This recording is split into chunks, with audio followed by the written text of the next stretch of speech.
What is up, guitar friends? Welcome back to a new episode. This week we're going to dive into the basic setup of home recording.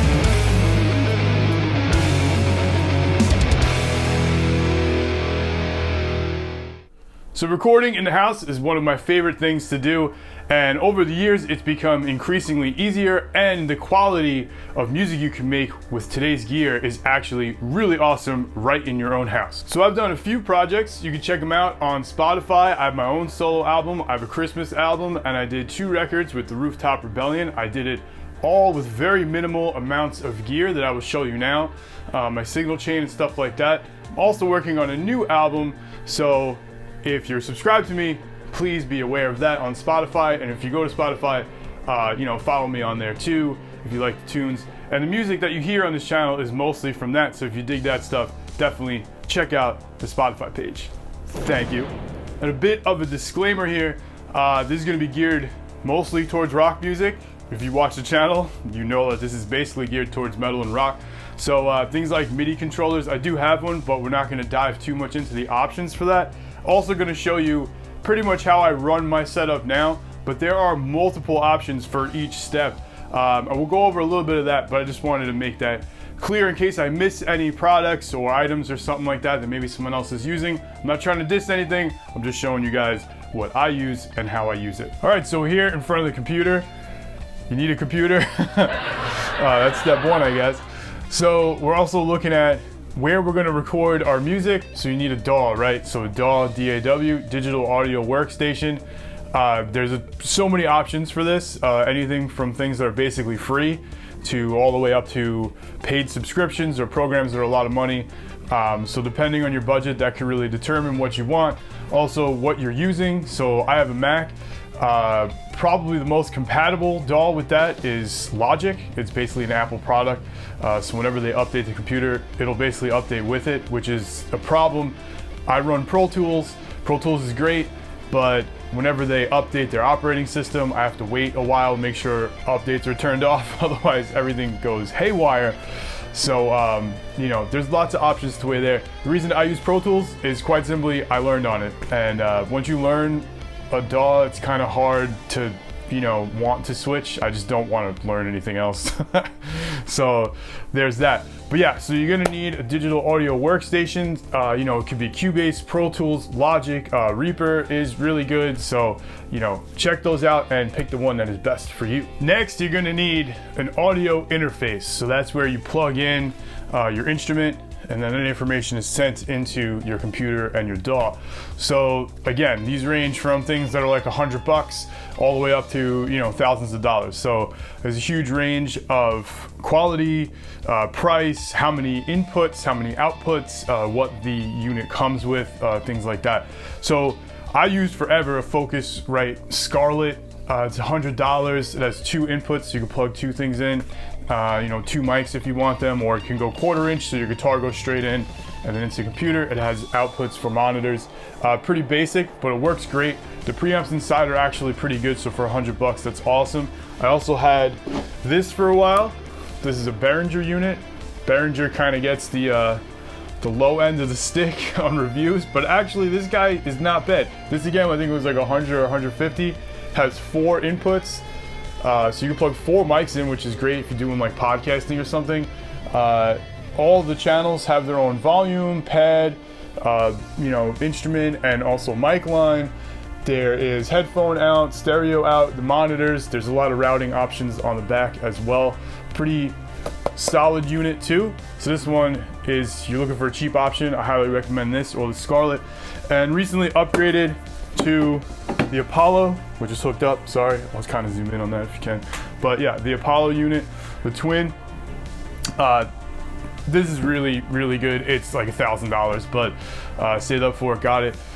The preamps inside are amazing. Also comes with its own console software inside your computer, so you could do your line levels before it even gets to the DAW. And in that, you could also choose your own preamp, which is cool. Comes with a load of plugins that are really, really nice. that you could use inside the Apollo software, or use it inside your DAW as a plugin on your track, like an EQ, compression, things like that. So again, lots of options, but basically all you need is something that goes from your interface into your computer. Something that has 1/4 inch would be good for your guitar, so you can record your guitar easily and bass easily. All right, let's jump to the next part. We're home recording, guys. We're doing guitars. It's probably the hardest thing to do besides drums, I guess. So yeah, drums would be the hardest thing to do. Anyway, so we're doing our guitars. If you're like me, live in an apartment, you can't just like crank a cab and mic it. So we need other options to record. My first one, which is pretty cool and actually gets pretty close to the sound, is this load box by 2 Notes. 2 Notes, if you get this, has a free program where you could load in cabs and stuff. So what you do is basically you take your guitar head, you plug it into here, and then you could go straight out into your interface, and it takes the wattage load from your head, which is pretty cool. So you basically have your head into the interface, and then you use a cab sim inside your DAW, and you have like a pretty legit studio sounding guitar right off the bat. It's a little more to hook up because there's one extra step with this, so it's not just guitar in an interface. So you got to do, you know, guitar into your amp head, into this, and then into the interface. So a little bit more wiring, but this to me delivers the most authentic sound that you can get without using digital stuff. But speaking of digital and guitars, I use Easy Mix and their guitar packs, which I find amazing, and it's super simple to use. You just plug straight into the interface, bring up Easy Mix, and pick your guitar tone. I mean, it's pretty awesome. So there's lots of other programs like this. You know, there's the Fortin stuff, which has amp sims that go in there. Bias is amazing. The Positive Grid stuff is awesome. They're all, you know, different price, different specs, stuff like that. And there's lots more that I'm missing. But for now, since I have it and I use it all the time, let's jump into some Easy Mix and I'll show you what that can do. Boom. All right. So this is the Easy Mix in its standalone version. When you get the program, it does come with a lot of stuff for actual recording, delays, reverbs, compressors, EQs, which is awesome because if you're doing some recording at home and you could plug in something like this and you don't really have to think about it too much or know too much about any kind of compression or EQ, boom, you got something you can throw right on a track, which is great. For our purposes, for guitar and bass and things like that, you might want to buy some packs, which sounds annoying, but the packs are relatively cheap compared to other programs. The Metal Guitar Gods packs are great. There's so many tones, and they're all profiled after guys in bands, and they help make them. There's also a lot of bass packs, and there's just a ton of sounds all together. So I'll show you guys a few in the Metal Guitar Gods. There's a whole bunch. So like a Jake Bowen one, this pulverized sound is pretty awesome.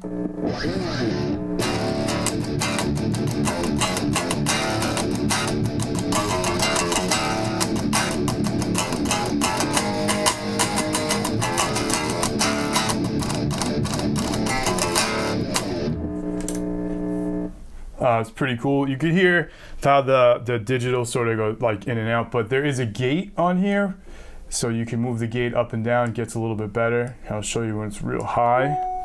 So now you get kind of, oh, I got an email, sweet.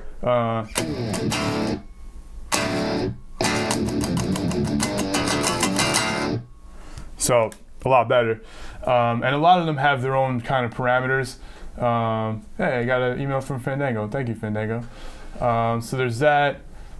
There's also, like, you know, just to show you some of these, but so this one's awesome.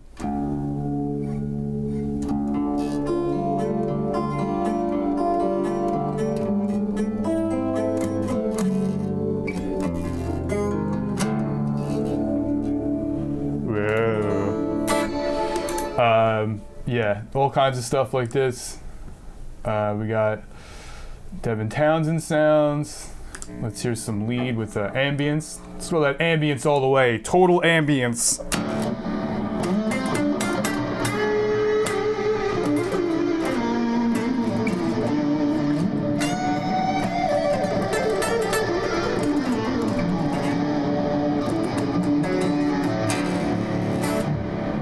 pretty cool. Yeah, you know, there's bass tones in here. There's all kinds of stuff. So Easy Mix is pretty awesome. There's a lot of other programs like this, but I love it. All right, so next step is we're gonna need drums. This is Superior Drummer 3. Again, there's like a whole bunch of drum programs, all varying in sound and options and all this kind of stuff. This is about $300, but it comes with a bunch of stuff and the sounds are awesome. So I think if you're gonna invest in anything, this is probably the one. I really do love it. So this is pretty cool. So this is just like their standard default kit, but you know, you can click on them. Yeah, they all sound pretty legit. So just for example, so these are all their own presets. You can make your own. You could also add and buy more drums, more packs and stuff like that. But just out of the gate, there's so much stuff.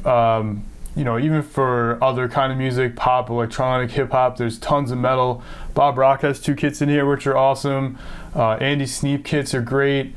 Mark Lewis ones, all these metal ones are really, really good. It's a lot on the memory for the computer. These files are not small by any means, but let's check out this Texas metal one, which I guess is sort of like a Pantera vibe.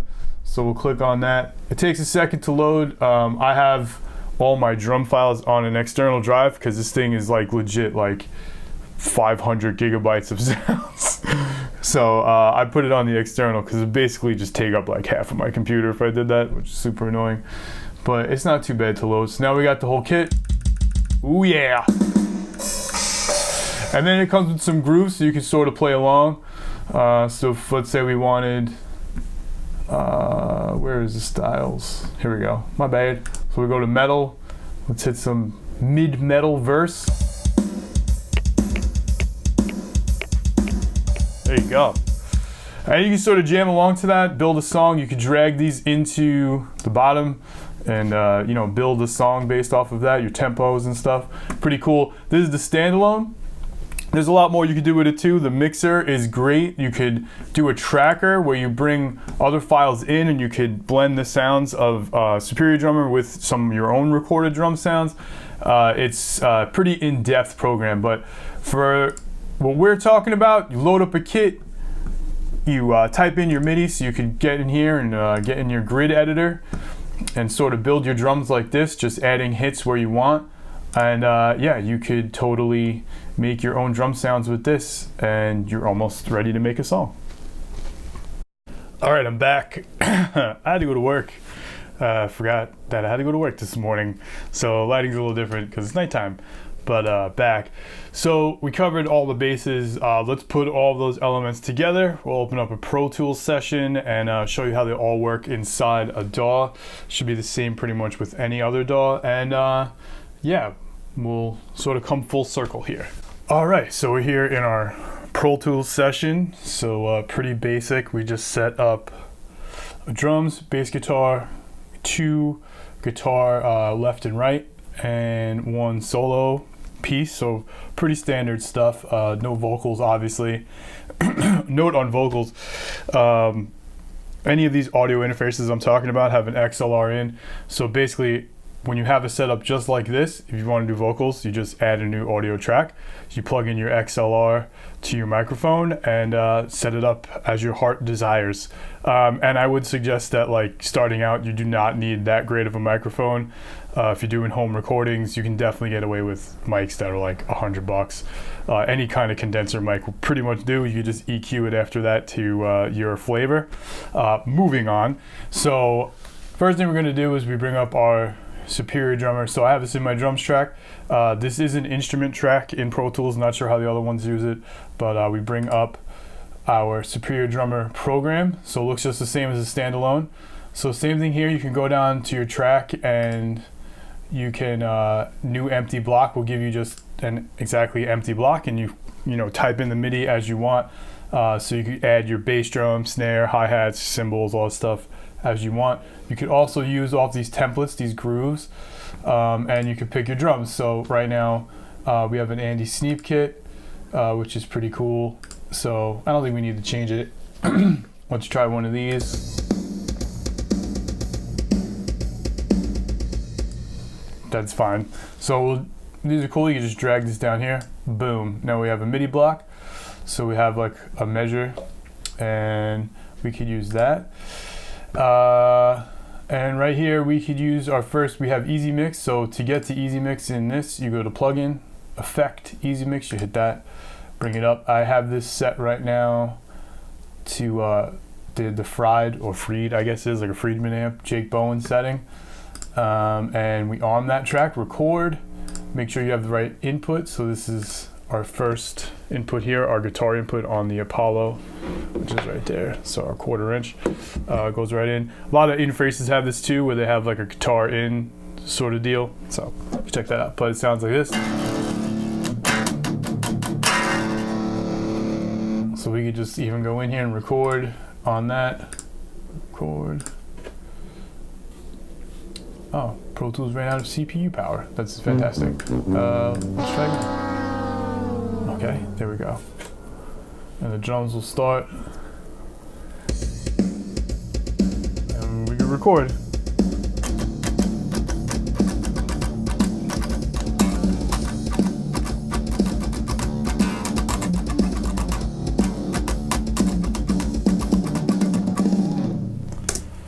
Something like that. You know, and then you go in there and do it on the right side. You could add some bass, you know, some bass guitar through the other track. And same thing, you know, for like Easy Mix, you can go straight into the Easy Mix program and pick this out.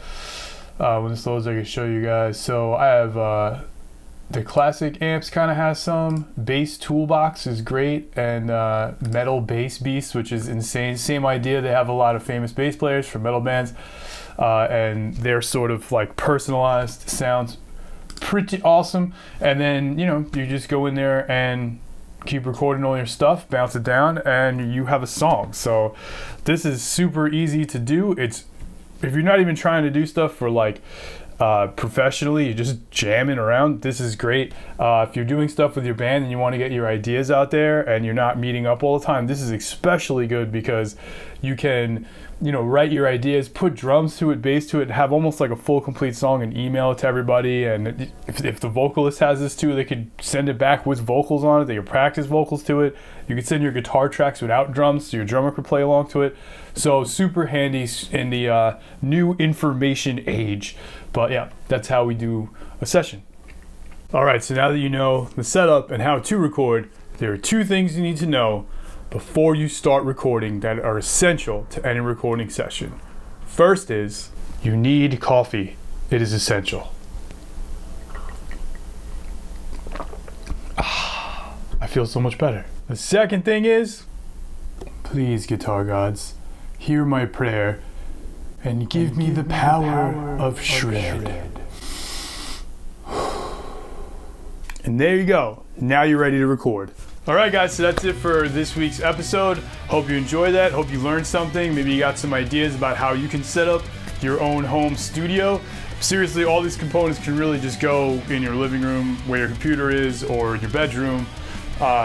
It's really all desktop kind of stuff. So you definitely get that done. And if you have any comments or suggestions, please leave them below.